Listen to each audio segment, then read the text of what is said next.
We begin tonight with a unique effort to address the widespread problem of addiction. Numbers for Georgia and South Carolina show a significant part of the population is struggling with substance abuse.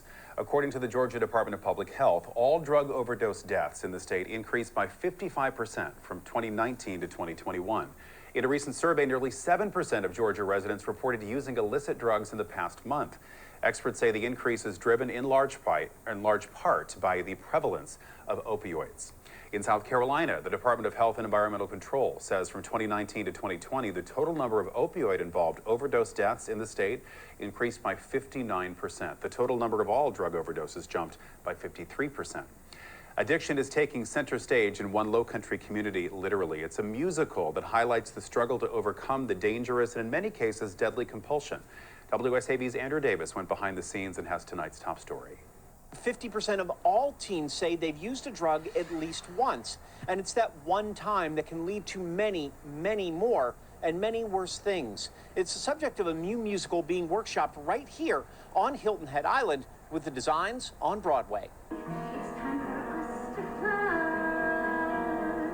A young girl taking flight with her dragon. This isn't a fantasy, it's a musical based in reality. The dragon, a metaphor for the euphoric feeling connected to drugs. I wrote a note in my little notebook that said, "Is addiction a monster?" And that's kind of where this whole idea sprung from. That idea in Maggie May's book, now a musical on stage on Hilton Head. The stories of using, abusing, love, and loss for the character of Georgia and the dragon. Her addiction happened to Maggie a decade ago. It's so scary to talk about, and people don't like to be like, oh, like he's an addict, or oh, he's one of those people kind of things. And what if it was just like, hey, I have a dragon? You know, like what if we could just get to that place of being able to talk about it and to not shame it in the way that it's been shamed in the past? Well, look at you.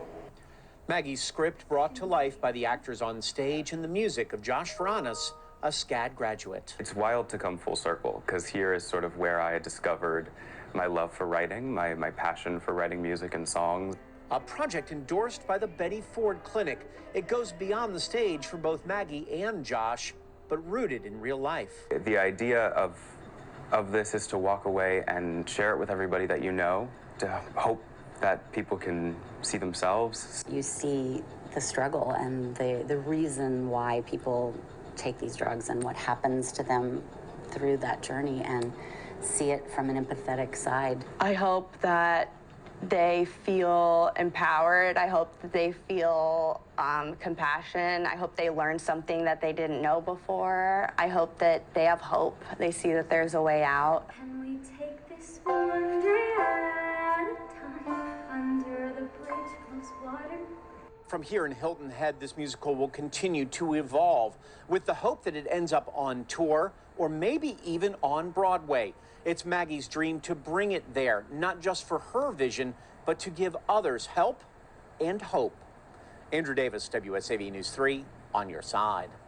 We have a list of important resources in the Coastal Empire and Low Country. If you or someone you know needs help, you'll find that at WSAV.com/crisis hotline.